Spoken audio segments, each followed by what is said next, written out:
Yeah.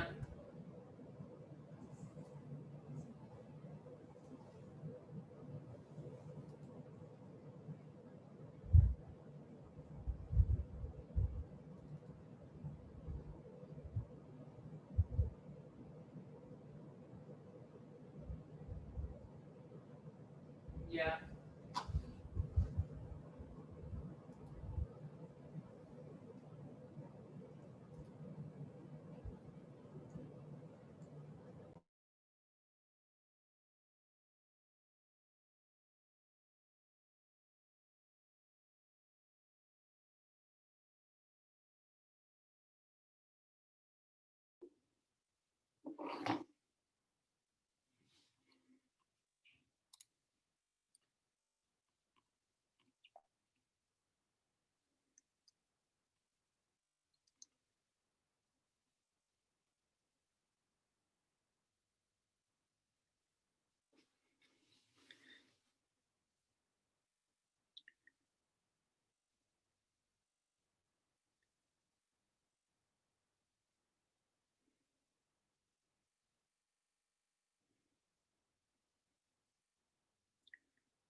Hey, Katie, can you hear me?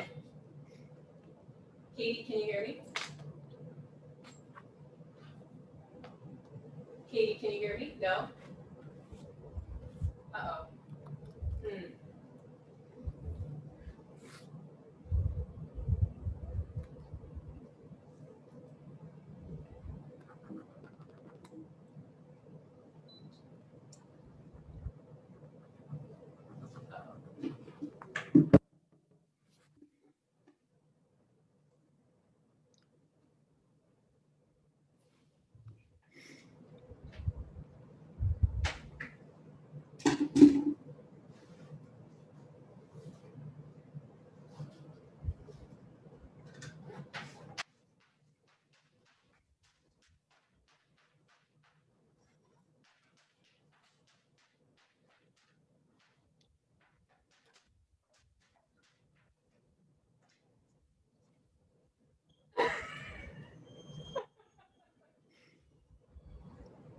Okay.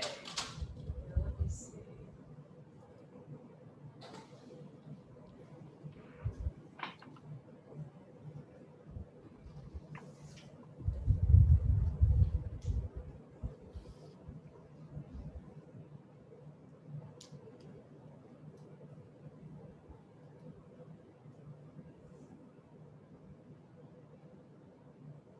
Katie, can you hear me?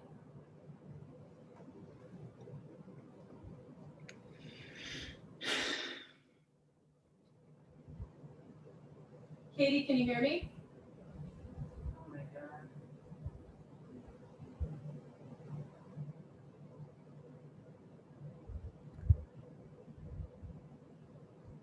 Katie, can you hear me? Oh.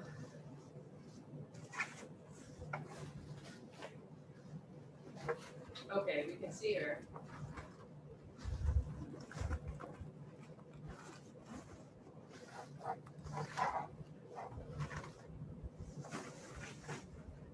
Katie, can you hear me? Katie, can you hear me?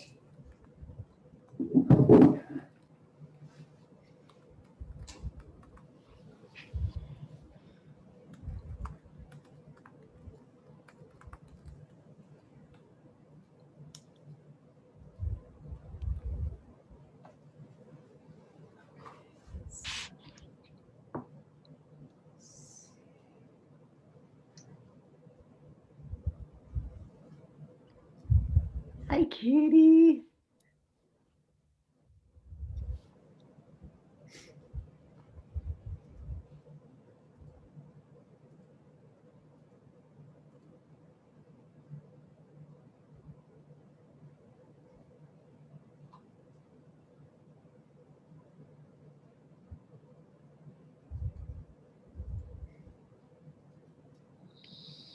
Katie, I just want to say what a treat it is to see you. I can't hear. Oh, you can't? Huh. Oh, Can you hear now? yeah, now I can hear. Hi. Hi. Good. Oh, great. Can you hear me? Hi, and how wonderful it is that you came back to do this for us. Yeah, I'm excited. It looks like you guys are at least partly in person. Is that No, I a think, classroom with some people in it? oh, Professor Messino, yeah, is in her classroom. Oh, I'm very jealous. I haven't seen an actual classroom with human beings in it since March. So. It's crazy. I have to say that Trinity's actually done a really good job so far of, they had a little spike and they really got it under control quickly. So we have every year in honor of the induction of students into Neurosci and Psychi, the Neuroscience Honor Society and the Psychology Honor Society, we have an alum from Trinity back to give a research talk and then offer a few comments to our students as part of our special reception later in the day. So today's the day. And we are delighted to bring Dr. Katherine Karlsgodt here, piped in from UCLA all the way across the country. So that's been a benefit of virtual teaching and online learning, is we can get people from anywhere. So we're really thrilled to have her present today, and so that we have time for questions and all of that. I want to get started quickly, but before I do, I just want to remind everyone that the ceremony this afternoon will be using this same Zoom link at 4:30. There'll be a short induction ceremony co-hosted by me and Professor Laura Holt and a couple of students. And then we'll have a chance to see Dr. Karlsgodt again and have her share some of her wisdom of how she got to be where she is in neuroscience today. And so without further ado, let me make sure that you can share your screen. It looks like I can. I think you can. Yeah. All right. And Dr. Karlsgodt's a perfect, so go ahead and start sharing if you want. She's a perfect person to be here for the neuroscience and the Psychology Honor Societies, because she really is kind of at the intersection of the two disciplines. So we're going to enjoy you on the big screen if we're here in the classroom, Katie. Okay. Okay. Let me just.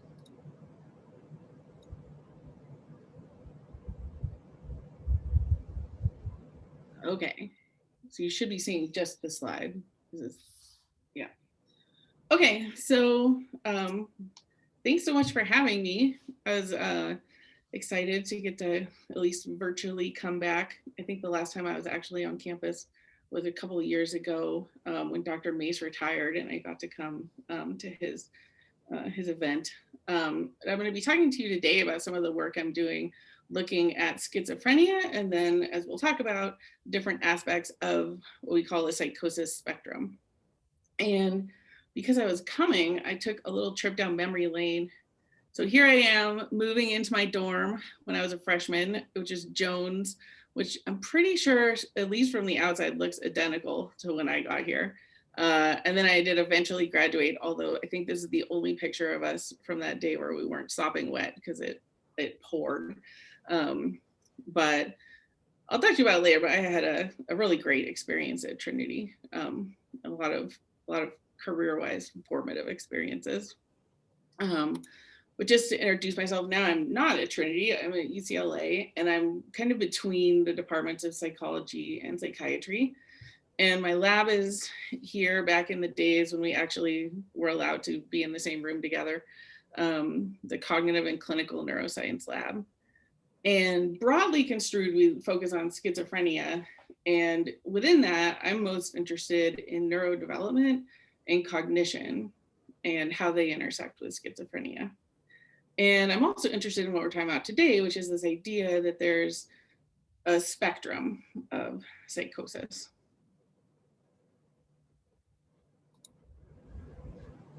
So spectrum models are something that are growing in popularity, across many recent years. in the medical field. So, you know, now we don't think there's just high blood pressure and low blood pressure. We think that there's these intermediate phases. So here we have normal blood pressure and pre-hypertension and stage 1 and stage 2.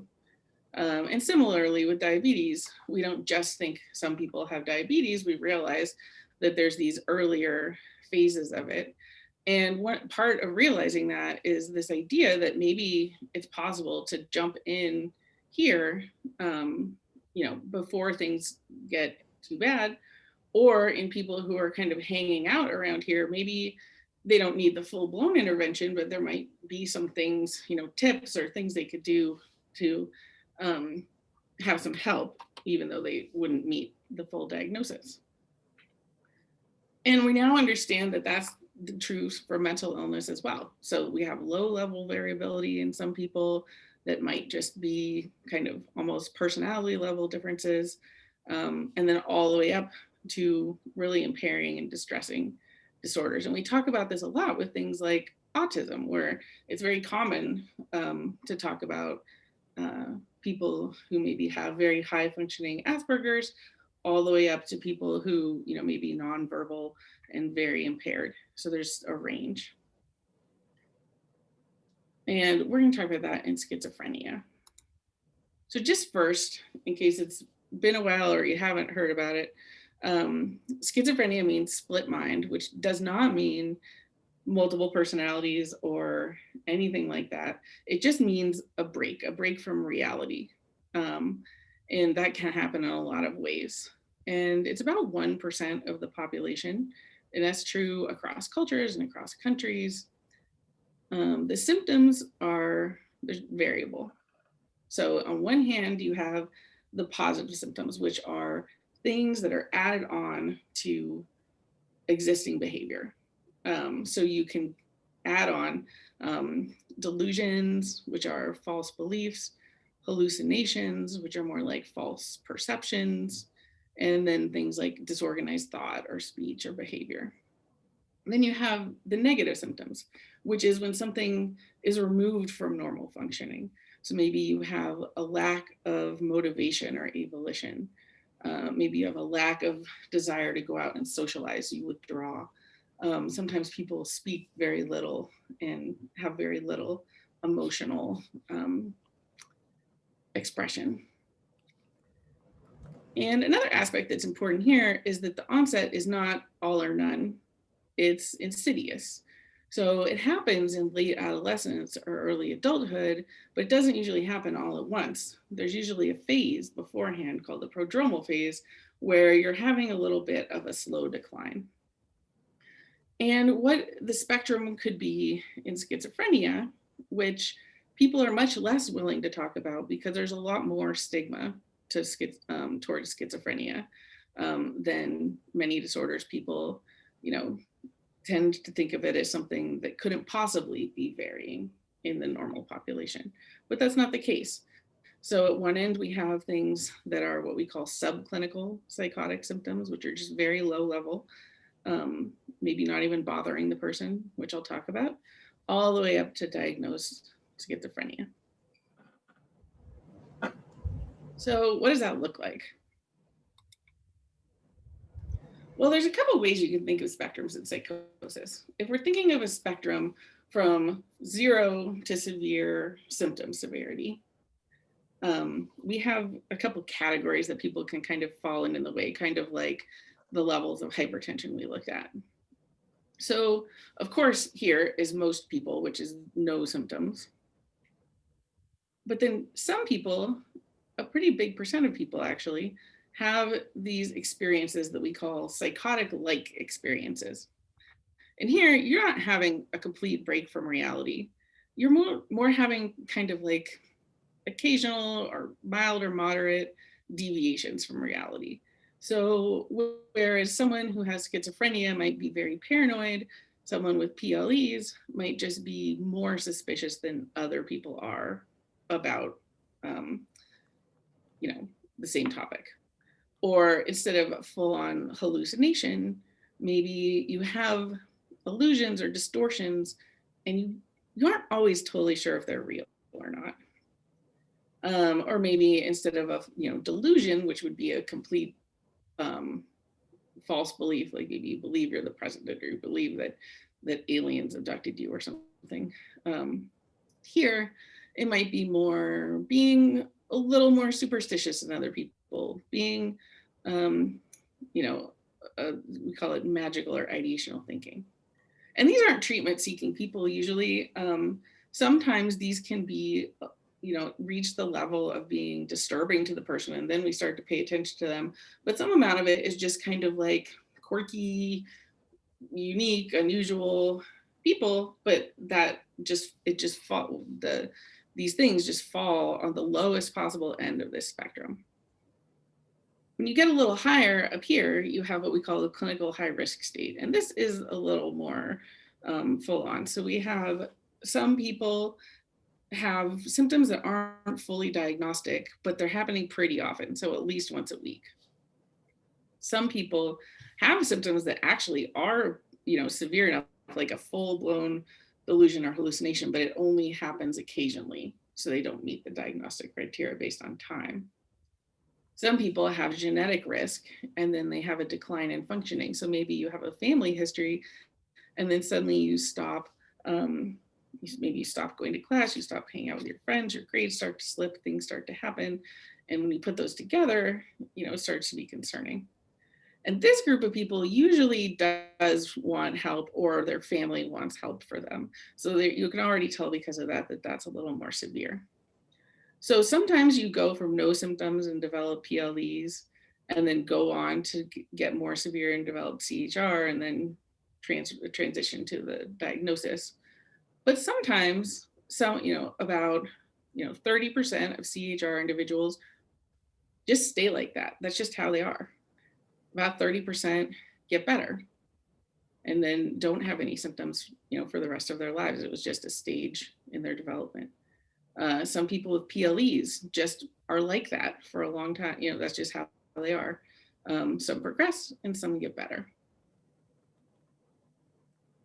There's other ways we can think of spectrums in psychosis. For instance, a genetic spectrum, where you think about people with no genetic risk, medium, and high genetic risk, which would be continuous along the spectrum.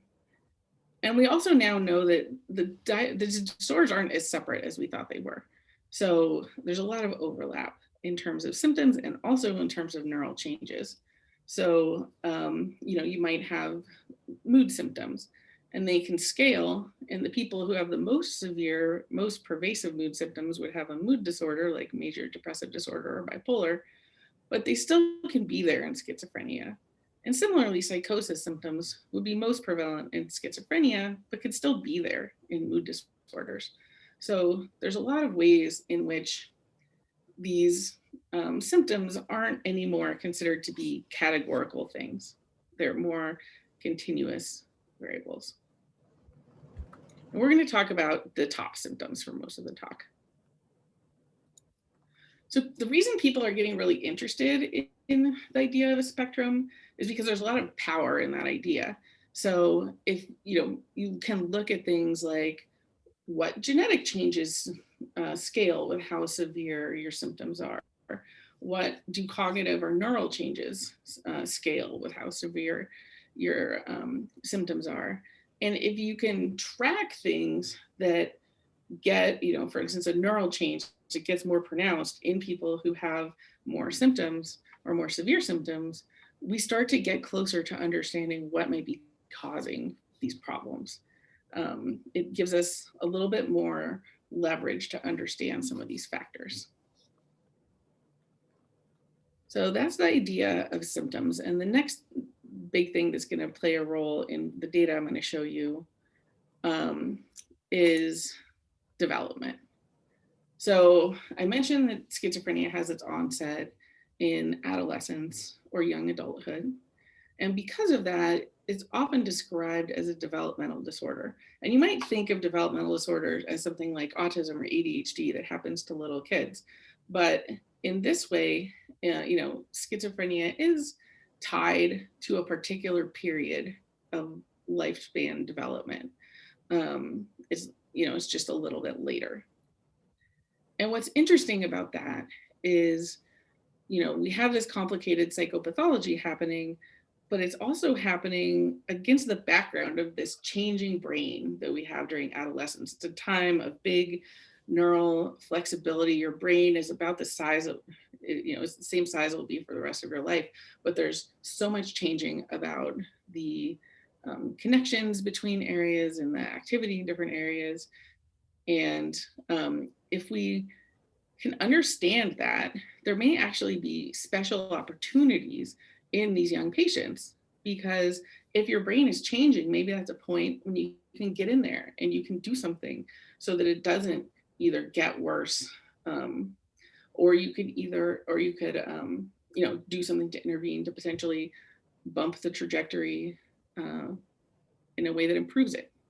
So everything is more complicated when you add in neurodevelopment, but it's also potentially, more of a exciting window where we might be able to make a real difference. So in adolescence, they don't just have,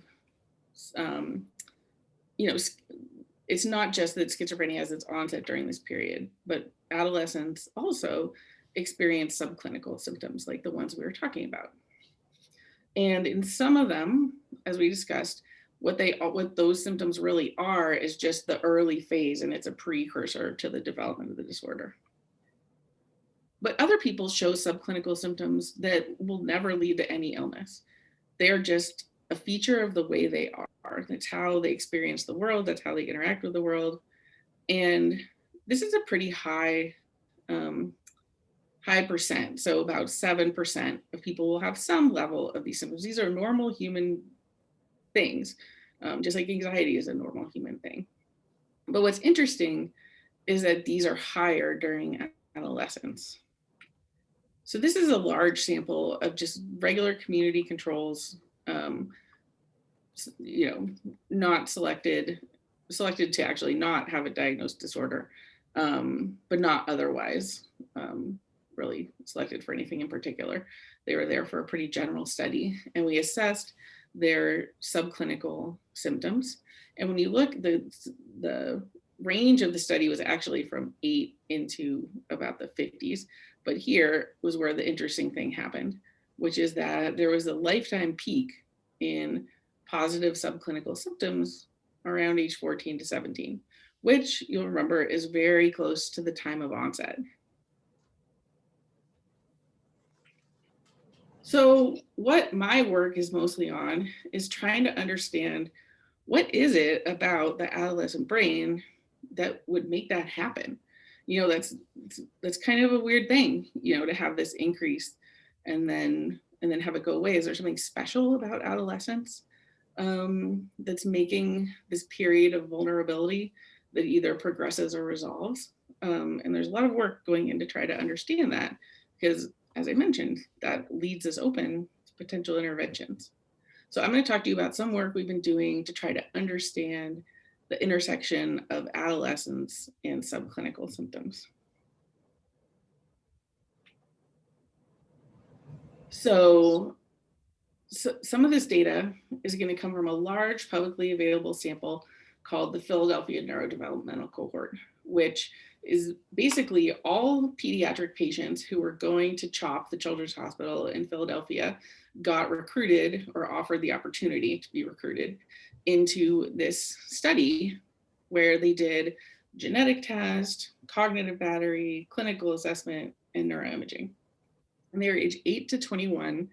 The full sample is huge. It's almost 10,000 kids. And the neuroimaging sample is also huge. It's about 1,400 kids.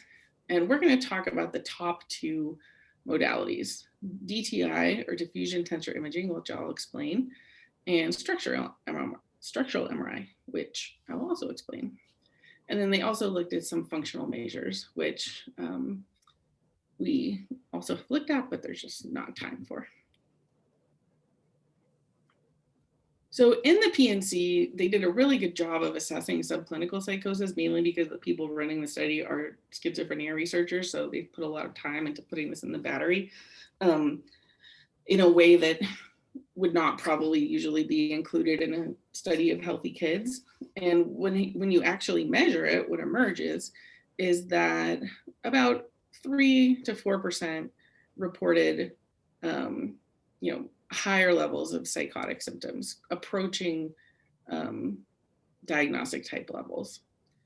A higher percentage than that reported low level, just psychotic symptoms like we talked about. So, strange perceptions, just unusual, quirky thoughts, being a little bit confused sometimes about what's real and what's not real. And a smaller number had negative symptoms. So based on that, they were able to divide the sample into groups, the no psychosis group, which is obviously the largest group, a psychosis spectrum group of the people who are a bit more severe, and a psychosis limited group, which is the lower level experiences. So we have these abbreviations, PS and PL will come up. You remember that PL is limited. So first, what we did was look at the DTI, or diffusion tensor imaging data. So I'll just explain what DTI is you basically use a normal MRI scanner. So for all these scans, they were able to put the person in and do everything all at once, which is great. And it enables you to look at the white matter in your brain. And the white matter makes the connections between the different regions of your cortex and the subcortical regions. And it's not just random. There's not just one area could equally likely, connect to another area. There's a whole architecture in there of tracks that connect, big fiber bundles that connect different areas of the brain. So here you can see a color-coded white matter map. And this is just 2 examples of big fiber bundles that we're able to pull out using DTI and look at specifically. So just to explain how this works, like how do you get a picture like this out of, if you've seen it inside of a brain, it does not look like this. Well, they were very clever, and the people who developed it realized that, these fiber bundles, the environment around the neurons was interacting with the fiber bundles that were there. And the water in your brain is subject, like all water, to Brownian motion. And if you imagine like a bundle of fibers, the water can go faster if it's running parallel to the fiber. If it's going perpendicular to the fibers, it kind of bumps into them and it doesn't go that far, it's obstructed. So here we have, like a bunch of fibers all running a nice little bundle going from one place to another. And you take measurements. The absolute bare minimum, which no one would do anymore, but we did when I first started doing this, is 6.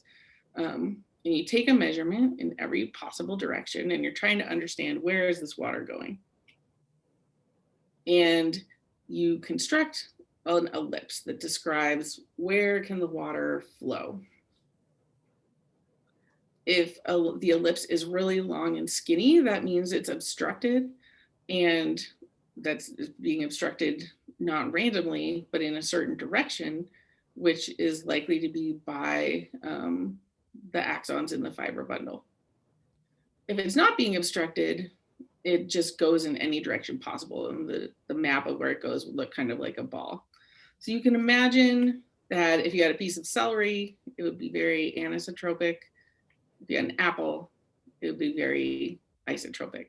So you're looking in the brain for things that are, like traveling along together or not. So how does that make a picture of your brain? Well, what DTI does is it says the more narrow that ellipse is, the brighter the image is going to be.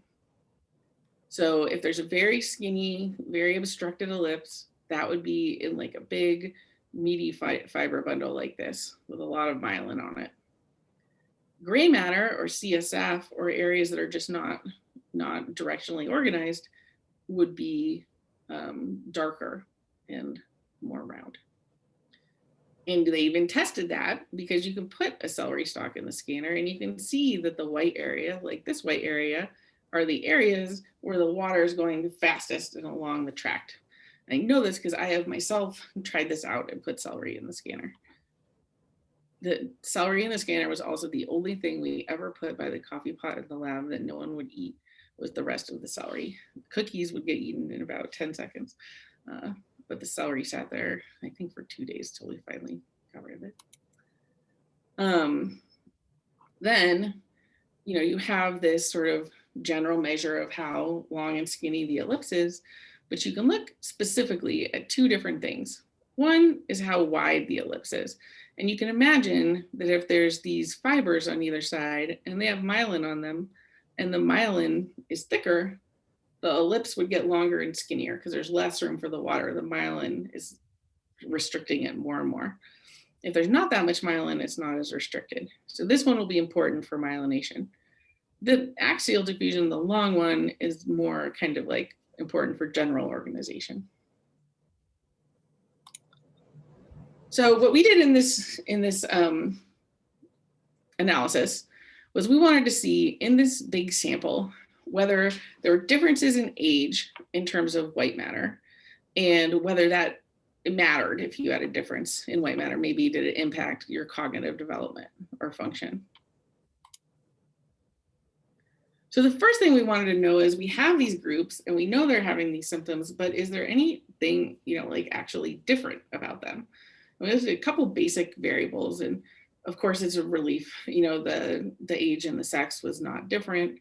But what was different, the first thing we found that was different was GAF, which is the Global Assessment of Function. And that is just a measure across all kinds of things of how well you're functioning in your life. And particularly, the overall average of the two, the PS and the PL, was worse. But it was particularly the PS group that had lower levels of daily life functioning. So it seems like even though these symptoms are not necessarily diagnostic and they're kind of subtle, something is going on. There's something different. And when we looked further and we looked at the cognitive measures they took, we saw there really was a difference here. So in every domain that was measured, we have executive control, complex cognition, episodic memory, and social cognition. The PS group scored lower on all of them. So again, even though it's very subtle, there's still a real difference. So there must be something different in their brain that's causing this to happen. So white matter is interesting because it changes across development for most of your life, actually, in different ways. But the period in which you're myelinating, in which the white matter will be increasing and myelin is increasing, is a long time. It goes from when you're a fetus all the way up into your 30s. And the myelination of things that are important to have early on, like motor and sensory function, start early in a fetus. And actually, it's so precise that you can tell how old a fetus is by what is myelinated. But then as you get older and things, your demands start to get more complex and your skills start to progress, the things that are myelinating become more complicated. So the final thing, the last thing to myelinate, is these higher level association tracts, which are connecting regions of your brain associated with higher level cognitive function, like the parietal lobe and the temporal lobe and the frontal lobe. So what we did was we were able to, this was all extracted histologically. We were able to use the scan to pull out measures in many of the large scale brain tracts and look at how they developed. We selected what are called regions of interest, or ROIs. And what we found was that of all the ROIs we looked at when we corrected for multiple comparisons, we got 2 out that were significantly different in terms of how the 2 groups were maturing. And what's interesting about the 2 ones that came out are that both of them are part of these later developing set of tracks. So it wasn't like motor function or sensory function or something is what's different in these participants. Just as we would expect for a disorder that has its onset, in this kind of, adolescent period, the tracks that are involved are maturing during that period. And again, that means that maybe there's some possibility of getting in there and doing something. So what we found in the first one is the superior longitudinal fasciculus, or SLF, and that connects the frontal and parietal lobes. And it's important for a lot of cognitive function, including executive function. And the pattern we saw is that typically developing, or TD youth, showed a nice steady increase across this age range, which is exactly what should be happening. This tract is supposed to be myelinating during this time, and that should make FA go up as that ellipse gets longer and smushed in more by the growing myelin. The PS youth do not look like that. There's maybe a tiny increase, but really they're just not showing the same increase with age that they should be. And when you look at the intermediate group, it's kind of in between. It's more close to the controls, but it is tipped down a bit. When we look at these secondary measures, the one that really pops out is the radial diffusivity that I said we would be looking at. And that really is the index of myelination, because it shows how wide this ellipse is. And so there were significant changes for radial, but not axial, which implies that the reason we're seeing this pattern is because of some difference in myelination. So maybe the psychosis group is not myelinating. This is consistent with what we've seen before. We have here some different samples, and this is all FA and the SLF, and patients are always lower. But the thing that we didn't know was, how do they get to that point? So we know that, here we have adults and they're showing lower FA, but we don't know if they were always lower or how they arrived at that. And it seems like what's happening is during this critical period where they're supposed to be myelinating, they're not, and they're ending up in a lower place.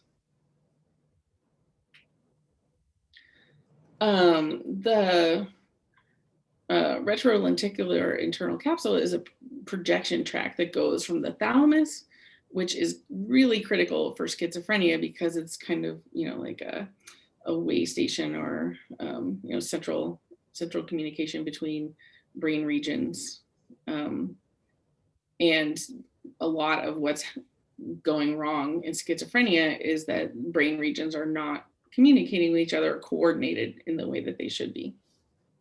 So it primarily goes to visual and association cortices from the thalamus. And we see kind of the same thing here. So you see the typically developing youth are increasing, and here the psychotic youth are actually decreasing. And here the limited people are a lot more like control. So this is really a bigger effect in the full psychosis group. The secondary measures came out the same way. The effect is there in the radial diffusivity, but not axial. So it really seems like what we're looking at is a myelination thing.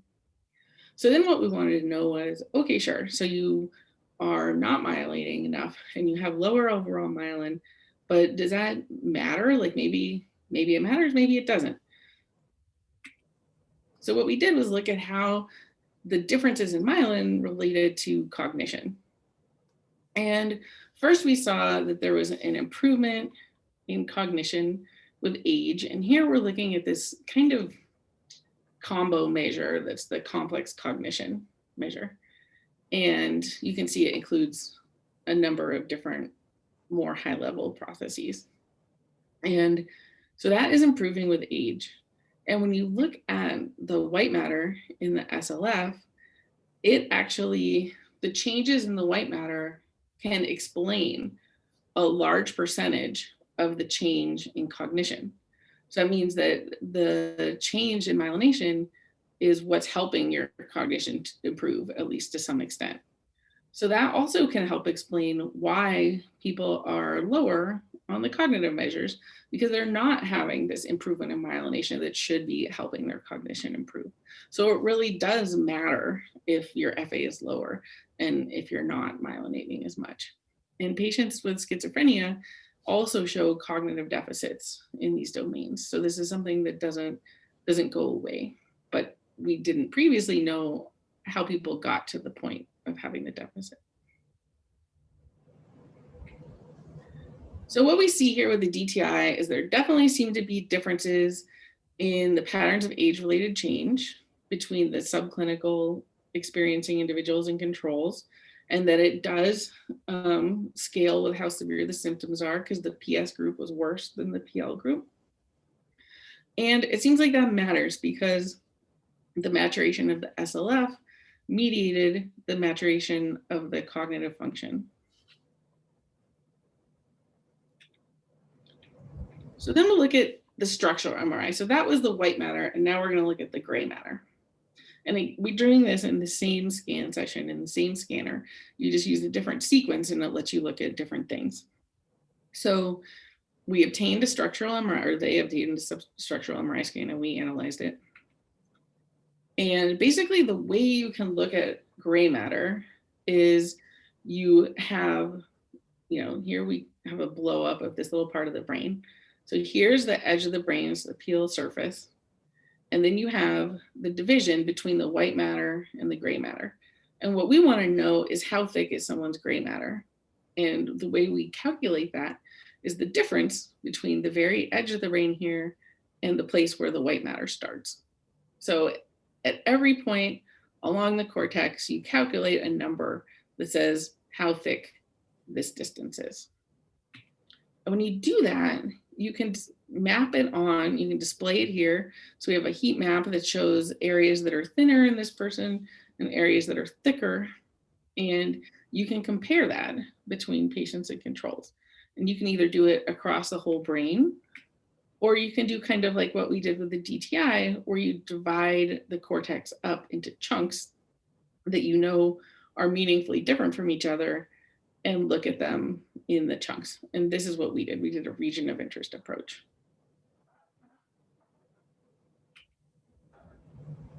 So this is work, the previous work was done by my postdoc, Katherine Karlsgodt. This is Maria Jarzykowski, who used to be at UCLA and now is at Pittsburgh, and we collaborated on this. So here we were looking at the different regions of the brain and whether the psychosis, and then the different thing here is there was a bipolar group, to see if there was differences between them, to see if those differences also related to cognition, and to see whether the changes were the same across the age range or whether there were special periods where there was more change. So this is a lot of graphs. The first thing is, these are the regions that showed significant differences out of the regions that we looked at.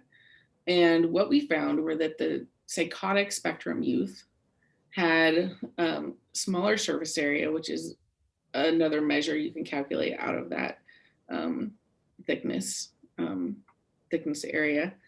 And there were several frontal regions. So this is the lateral orbital frontal, the medial orbital frontal, the precentral gyrus.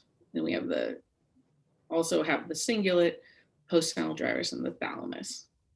So this is consistent in part with the DTI findings because we have this frontal region with the SLF connected frontal and parietal regions, and the thalamus, which is consistent with our thalamic tract. There are actually no differences in the bipolar youth, which is interesting. Sometimes that group is not as impaired as a psychosis group. So we had looked previously at adolescents with full-blown psychosis, so not the subclinical psychosis. And this was through, in order to get a sample that's big enough here, there was a consortium. So we contributed our data on adolescent psychosis to this pool of data and found a number of different regions that were different in the people with psychosis. And one of them is the thalamus. So this is kind of what you'd expect. These regions weren't different in the subclinical psychosis group, but are different here, which makes sense because the subclinical psychosis group is less severe and this is more severe. So you'd expect more changes. But the thalamus did hold up. We can't know anything about the frontal regions because this analysis didn't test them. It only measured subcortical regions. We then wanted to see if there was a relationship to cognition. So there were significant relationships with a number of things, including complex cognition, executive function, and negative symptoms. So you can see each of those graphs here. And the relationship here is between complex cognition, that same thing we used in the DTI study, and the precentral region. So this is very consistent with what we found in the SLF, the idea that these frontally based regions are scaling along with the complex cognition. So it's not just arbitrary whether or not you have a thicker cortex or less myelin. It has real implications for here, functioning and symptoms, and also your cognition. So then Maria did something really interesting. In the last analysis, we were looking at age by looking at correlations with age. And here it is a little bit different. So what we did was to actually try to look across these like chunked sections of this age range. I said the full sample goes down to 8, but there's just really not, first of all, the 8-year-olds just moved a lot, which happens a lot with 8-year-olds. And also, there are just many less symptoms in those groups, so they're not included here. We start with late childhood. And basically, what she looked at is in each of these periods of time, was there a difference in how big the effect was in terms of the change that's happening with age? And what she found was that in almost every one of the regions that had come out of as significant, and particularly in this thalamic region, and again in the prefrontal region, they're all centered here in the adolescent period. So most of them are in this late adolescent period, and a couple are a little early in the early adolescent. But what's important is they're centralized around this time when we already know that the onset period is beginning. So this is really together the beginning of the onset period. So it really does mean that and this is the time, when we saw this peak in the subclinical symptoms. So we really do see that there is something that is different about this time in your brain and in how much your brain is changing.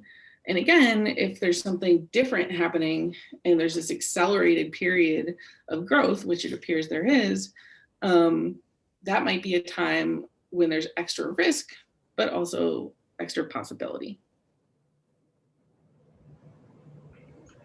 So what we saw in the structural MRI are that even in people who have these low levels of psychosis symptoms, we see gray matter differences, just like we saw white matter differences.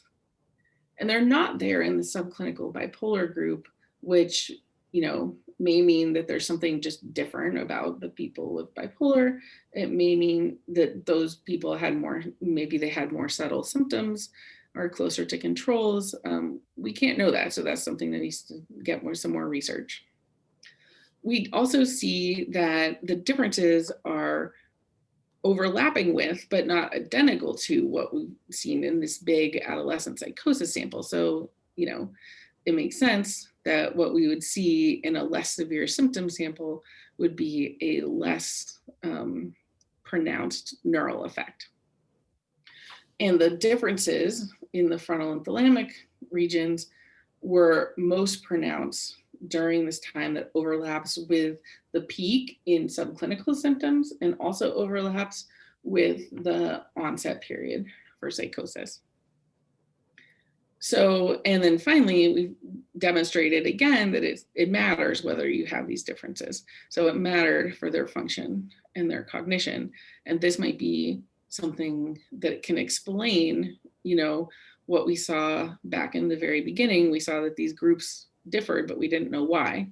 And these are two pieces of evidence as to what the neural changes are that might explain why there's some differences in function. So that is our work in the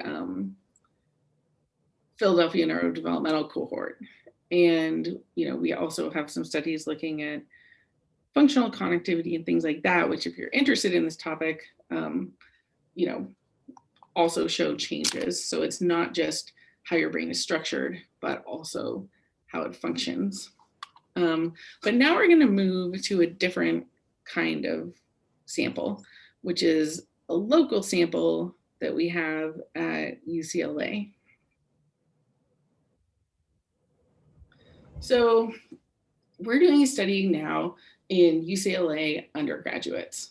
And it might seem strange to be doing you know, a sample looking at subclinical psychosis in a group of people that we already know is pretty high functioning because, you know, they've gotten into college, they're doing it, they're staying in college. You know, that's already putting you at a population level in a high functioning group. And some people also might think that looking at college students is, you know, too specific. Maybe you're not looking at like a big community sample like we've done in some of these other cohorts. But the thing is, college students are actually a really large group of people. So there's almost 20 million people in college at any given point. And when you look at it, college students are not privileged in terms of risk for mental illness. They experience mental illness at the same rate as non-college students in the same age range. So we would expect that the same thing we would see in a community sample, you know, we would see in college students. And if you think about looking at PLEs, if 7% actually do have some level of PLEs, that is a lot of people. That's 1.3 million individuals. And, you know, college students represent a very distinct group of people. But one thing that is special about this period is that you are in an environment where there is the possibility of maybe giving more support than you can get outside of this environment. So it's a time in your life when you have available to you resources that might be harder to get later. So thinking about mental health in the college age range can actually be an important time to intervene and give people some tools that will help them later. It's also obviously important in people who are not in college to target this age range, but this is who we're working with right now. So what we do is, you know, obviously these are not super common events, so you just don't want to bring in a bunch of people and hope that you get people experiencing some level of PLEs. So what we're able to take advantage of is our inter-psych classes are huge, and they happen 3 times a year and then 2 smaller ones in the summer. And in each one, there's about 500 people. And what we're able to do is give, as members of the psychology department, is give screeners to the whole class and then call people back to participate in studies for credit.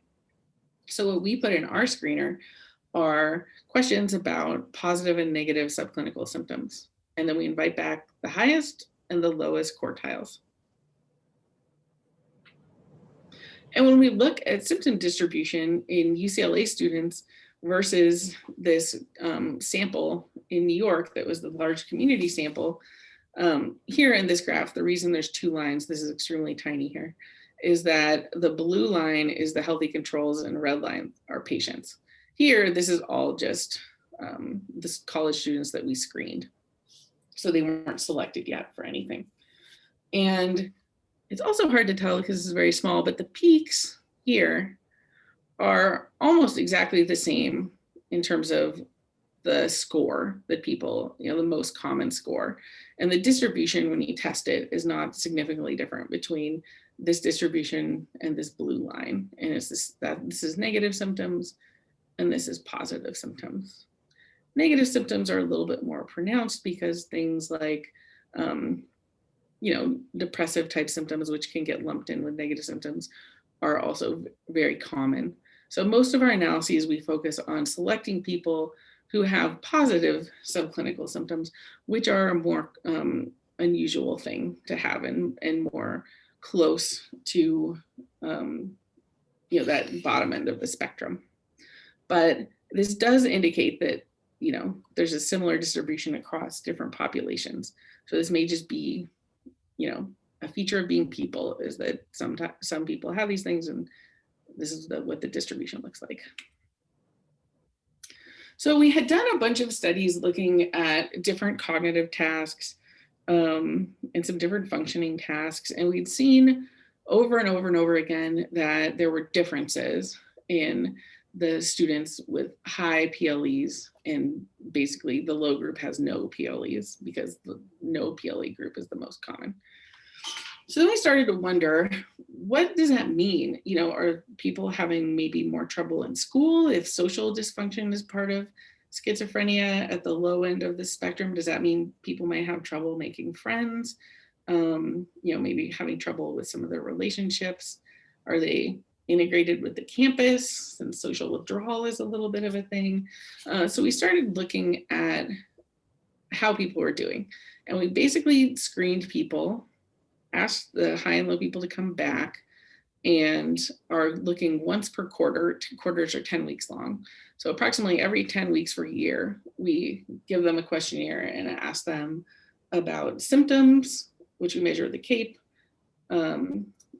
executive function, which we measure with this behavioral rating inventory of executive function, which actually looks at more like daily life, like, are you organized? Do you lose things? Can you get to things on time? Like that kind of aspect of daily life function. What kind of interpersonal support they have, and if they're engaged in campus. We tried to look at grades because we thought that would be a good outcome, but it turns out that they're all freshmen, so they didn't have GPAs yet, so we couldn't do that. So in our first batch of data that we'll look at, we had 139 baseline participants, and as always happened, not everybody wanted to come back. So we had about a third of people kind of consistently coming back across follow-ups. And this study just continues to recruit every quarter. So this is data from basically like pre-COVID data, because things are a little hung up, but the study is ongoing, so these samples should increase.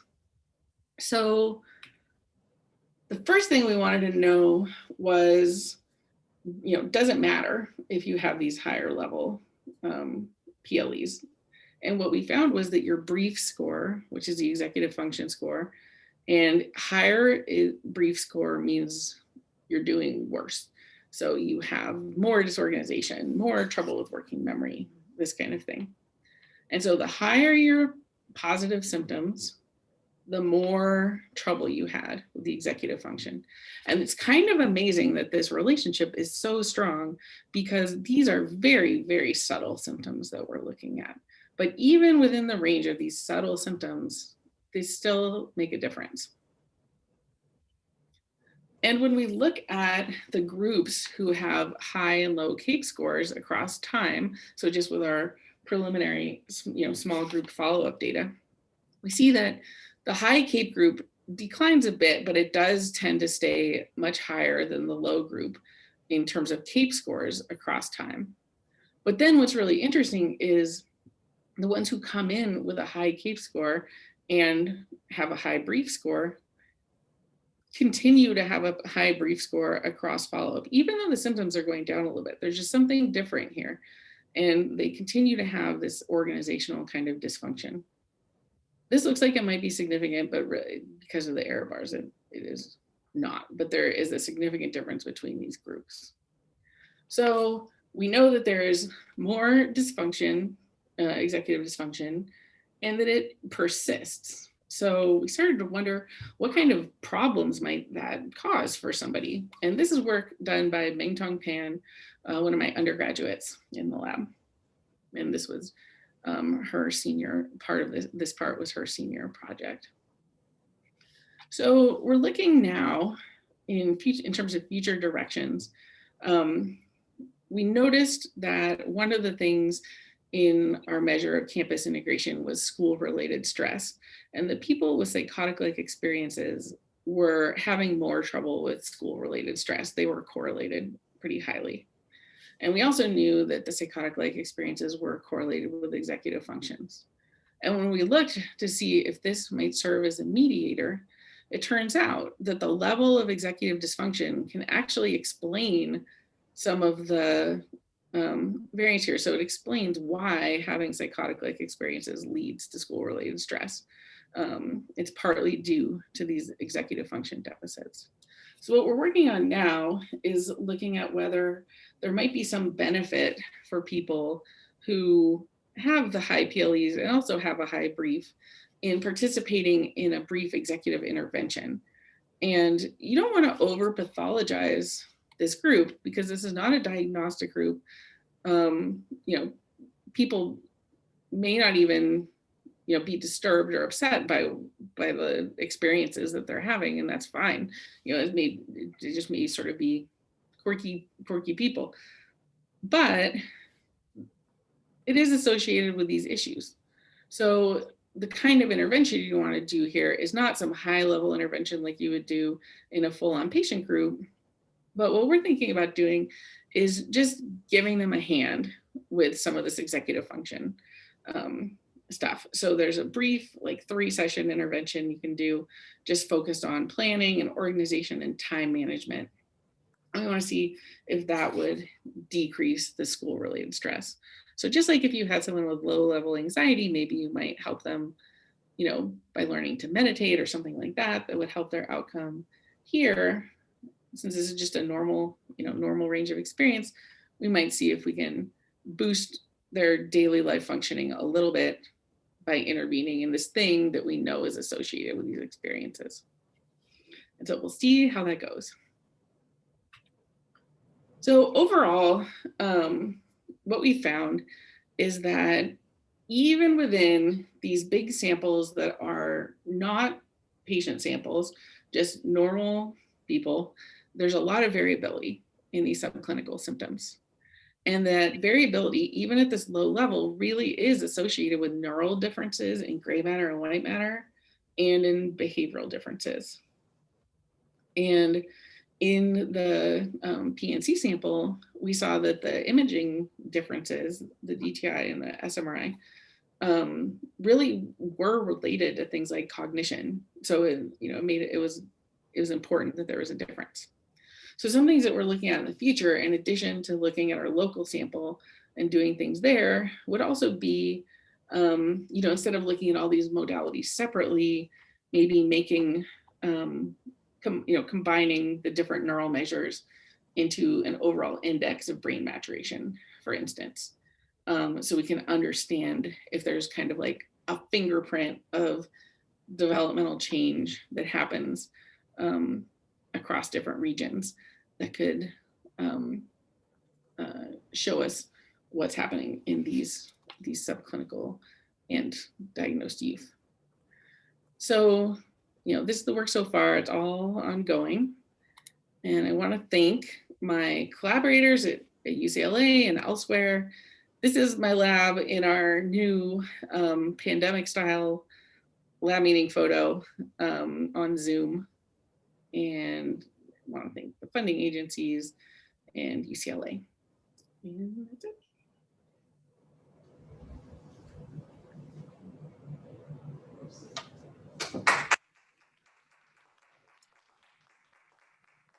Katie, thank you so much. Can you hear me again? Yeah. Okay, super. That was awesome and spans so many interesting topics. I wanted to open up, I don't think you can set on, the camera isn't on to show you the students that are here in the classroom. Let me see if I can. Yeah, I see you. Oh, there they are. There they are. Excellent. So I wanted to open the floor. I have a few questions, but I wanted to open the floor to see if anybody else has some questions. Feel free to just speak up or unmute. We'll just kind of have a free for all.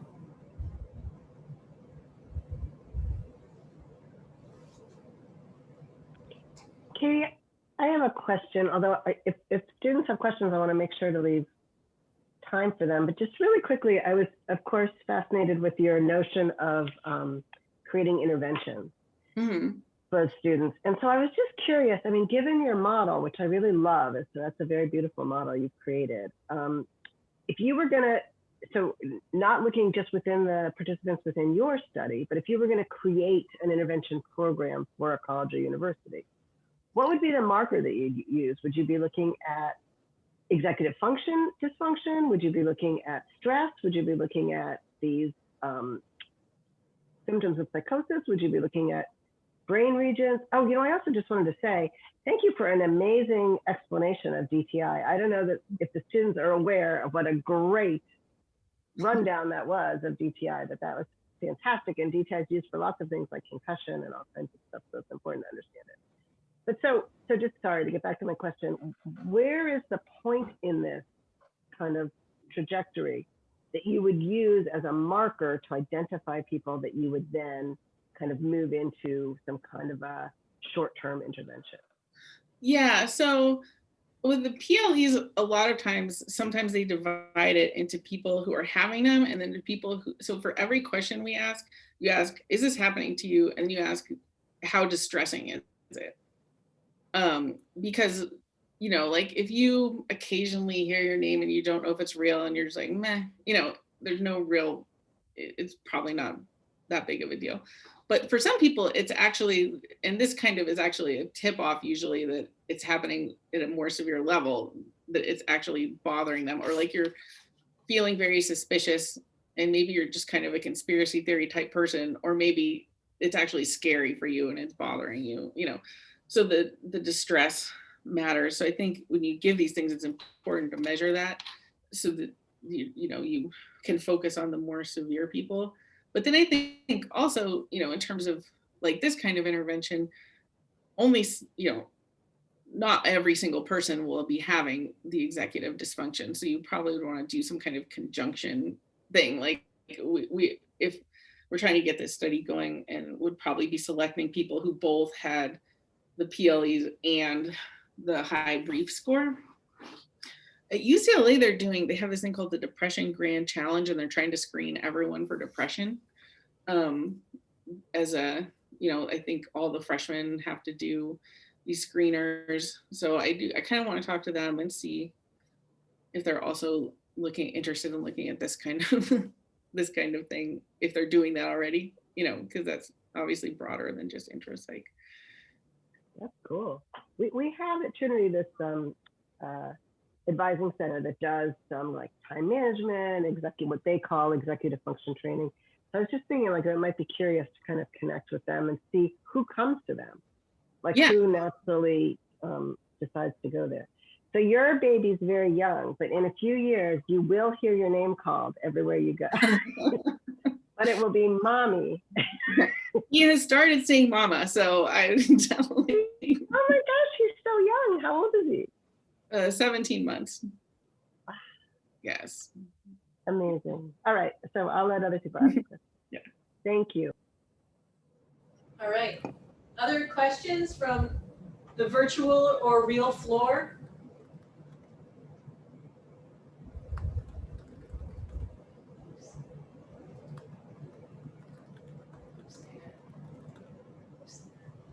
I had a couple, Katie. Let me just took a couple notes. So in terms of the, the PL, in terms of the PLEs, is there a certain like kind of duration or frequency that kind of triggers this, kind of over the top? I wasn't sure if I missed something about that, just to kind of. So with the, in that spectrum diagram from the beginning, the PLEs, which are more low level, tend to be almost like a more trait-like thing. So we sort of ask about like, in general, does this happen to you? With the CHR symptoms, then you're starting to try to figure out whether or not they meet these diagnostic criteria, because they're getting pretty close. So it really matters how long they last and how often they happen. Okay. So for those, you're really like, well, this only, this hasn't, it has to be most of the day, every day for like this many days, and you haven't met that, but you are having full symptoms at a less frequent time. So that's how you get put in that container instead of in a full diagnostic category. Yeah. But the PLEs are more general usually. Okay. And then my other question, I want to second what Sarah Raskin said about your explanation of the DTI. And I had first kind of come across DTI in terms of its sensitivity at detecting damage from, impacts and things like that. I mean, is that still kind of at the forefront of detecting, subtle damages that might not be detectable? Because it's really interesting. It can be used for these multiple kind of things. It's a really sensitive tool. Yeah, and they're just they've been coming up with some new now that we're able to get, like it's faster to get more directions measured. They're coming up with more and more sophisticated ways. And one thing that has been interesting in schizophrenia is there's this idea that there's an inflammation component to it. Yeah, so there's this of course, the name is free water imaging, which theoretically can differentiate between the water outside and inside of cells. And the idea is if there's more water outside of the cells, that's an indication of inflammation in a certain area. And so that's like a newer DTI technique that could be used for anything, like TBI or anything. It's very good at detecting, stroke and things like that also. Yeah, okay, so I'm gonna ask a kind of follow-up on that one. In terms of the inflammation, link to schizophrenia, so I'm familiar with that also with autism and, a number of disorders. Is the inflammation associated with schizophrenia thought to be kind of general, or is there any region-specific inflammation? Is that known? It's still kind of a newer area in terms of imaging. So they've known for a long time that like cytokines, are different. But then now we can actually look like localized. And a lot of it seems to be widespread. And the question to some extent is more, is it just something that's happening right when the onset is happening and there's some change and inflammatory process that's causing you to have your break? Or is it like a chronic, constant thing, so that people are trying to look at, people with different durations of illness and different period, timelines in their trajectory. Or maybe an acute exacerbation, coincides with the onset. And like does the medication change the inflammation? So a lot of that, there's data, but there's not like a huge quorum of data yet necessarily. All right, let me get my gallery back up.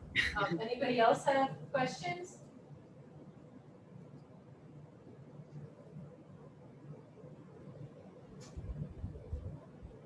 Okay, well, I want to also remind everyone that we'll be able to see Dr. Karlsgodt again at 4:30 for her special participation in our neuroscience Psychi induction ceremony. And I would invite you to share your slides that you showed from your time at Trinity during that, if you wanted to also. Maybe just say a couple words about your career, but I'm sure they'd love to see your dorm room and, and walk with you down memory lane a little bit as well. So anyway, please help me thank Katie Karlsgodt, and we will see her at 4:30.